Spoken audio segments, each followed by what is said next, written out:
Reply अभी just मिला मुझे, तो हम तैयारी करके आते थे, ठीक है, तैयारी करके आते थे हम लोग। रिप्लाई अभी जस्ट मेरे हाथ में आया।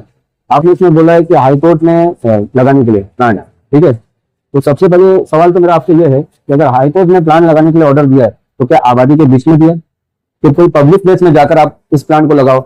आप कल भी यही बात बोल रहे थे कि हाई कोर्ट का ऑर्डर है, हाई कोर्ट का ऑर्डर है। उसके बाद सेकंड आपने बोला कि इसमें चेंबर लगा है और बीएमसी ने खुद माना है कि इस इलाके में सबसे ज्यादा पॉल्यूशन है। बीएमसी के अलावा अलग अलग जो एनजीओ है, रिपोर्ट्स है कि गोवंडी, मानपुर, शिवाजीनगर का जो इलाका है वहां पर सबसे ज्यादा पॉल्यूशन है, जिसकी वजह से यहाँ की लोगों की एज जो है वो 39 है। अक्षय कुमार का एक इंटरव्यू है जिसके अंदर वो बोल रहा है खुल के कि मानपुर गोवंडी के लोगों की एज जो है वो 39 है। अच्छा, हाईकोर्ट का ऑर्डर आप बोल रहे हैं कि हाईकोर्ट का ऑर्डर है, इसका खिलाफ आप जाएंगे तो ठीक नहीं, ऐसा आपने इसमें लिखा है कि आप उसका उल्लंघन करेंगे। लेकिन मेरा हाईकोर्ट से भी सवाल है और आपसे खुद से मेरा सवाल है कि अगर हाईकोर्ट ने ऑर्डर दिया है, ठीक है, ह्यूमन राइट से उसी तरीके से हम एनिमल राइट्स के खिलाफ नहीं, हम एनिमल राइट्स के हम साथ है, हम उसके साथ खड़े। लेकिन हाईकोर्ट ने ये तो नहीं बोला है ना आपको कि आप इसको कोई पब्लिक प्लेस में जाकर लगाओ, जहां पर ऑलरेडी बीएमसी खुद मान रही है आपके रिप्लाई के हिसाब से कि ये इस इलाके में एसएमएस कंपनी की वजह से और पॉल्यूशन है ऑलरेडी, और आप उसके बारे में आप उसके खिलाफ नहीं बोलकर आप उसके सपोर्ट में बोल रहे हो कि नहीं, ये जो प्लान यहाँ पर लगाया गया वो सही है। तो मेरा आपसे ये सवाल है कि हाईकोर्ट ने आपको ये बोला क्या कि गोवंडी में जाकर लगाओ जहां पर ऑलरेडी बहुत घनी आबादी है और पॉल्यूटेड एरिया है। सर सुनो ना, ये बात है ना, यहाँ सबको पता है कि रिजर्वेशन था 1990।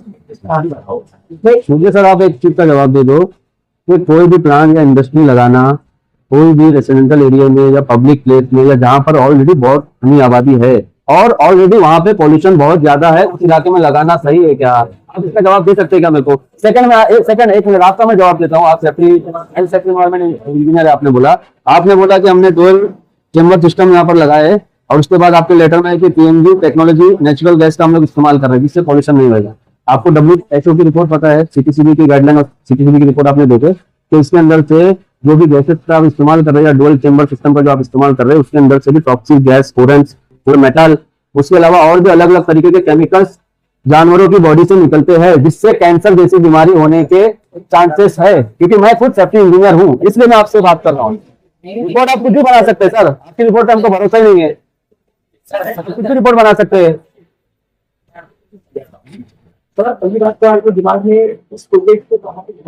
सर आप कहाँ नहीं लेके जा रहे हैं? इतने बेवकूफ नहीं है कि इतना टाइम निकाल के हम लोग काम धंधा छोड़ के यहाँ पर आएंगे, इतना बेवकूफ नहीं है सर हम लोग। हम चैलेंज करेंगे लेकिन मेरा सवाल आपसे ये है सर, मेरा सवाल और जो पीएनजी गैस की जो आप बात करें ना उसमें से भी टॉक्सिक गैसेस निकलती है, मेटल उसके अंदर केमिकल्स वगैरह निकलते हैं। सीटीसीबी की गाइडलाइन और सीटीसीबी का जो ये है रिपोर्ट आप उसको पढ़ो और WHO की रिपोर्ट पढ़ो। अब रिपोर्ट पढ़ो, आप अभी गूगल सर्च मारो सर, अभी गूगल सर्च मारो, आप डुअल चेंबर सिस्टम के बारे में सर्च मारो और उसके बाद है ना पीएनजी गैस जो आपने दिया ना टेक्नोलॉजी नेचुरल गैस का उसके बारे में सर्च मारो। आपको क्या हजार उसमें हजार क्या दिखेंगे उसके अंदर खतरे आपको देखो। अभी मेरे सामने वाला ना बोलो, सीटीसीबी की रिपोर्ट भी दिखेगी। फिर आप ये मत बोलो कि इससे कोई नुकसान नहीं, आप ये फिर बात मत करो। अगर आप टेक्निकल नहीं, एक मिनट इमरान भाई जवाब देने दो, वो गुमराह कर रहे हैं हमको सर। फिर आप क्यों बोल रहे हो, फिर आप क्यों बोल रहे हो कि इससे कोई खतरा नहीं इलाके को? आपके इंजीनियर आपके डिपार्टमेंट लोग क्यों बोल रहे हैं, ये लोग क्यों बोल रहे हैं कि इससे कोई खतरा नहीं है, कोई आजाद नहीं है, इसके अंदर कोई रिस्क नहीं है? मेरी बात का जवाब आप कर दो। अब आप ये बात कर रहे हो ना तो आप सुने ना सर, मैं आपसे क्लियर बोल रहा हूँ, आप यहाँ पर सिर्फ है ना, आप सिर्फ सुनो ना सर, मेरी बात सुनो सर, मैं बहस नहीं कर रहा हूँ, मैं पॉइंट टू पॉइंट बात कर रहा हूँ। उसका मतलब ये है कि आप सिर्फ यहाँ पर हमको उल्लू बनाने के लिए आए हो। दूसरा वर्ड भी था मेरे पास लेकिन मैं नहीं बोलूंगा, सीधी बात है। सिर्फ आप गुमराह कर रहे हो हमको, सिर्फ गुमराह कर रहे हो सर, आप सिर्फ गुमराह कर रहे हो। आपके बाजू में बैठे हुए इंजीनियर के पास भी कोई जवाब नहीं है। हमको ये कंपनी यहाँ पर नहीं चाहिए, आप इस कंपनी को बंद करो, बाकी हम लोग जाएंगे, बात खत्म। बाकी कुछ बात करके कोई मतलब नहीं है।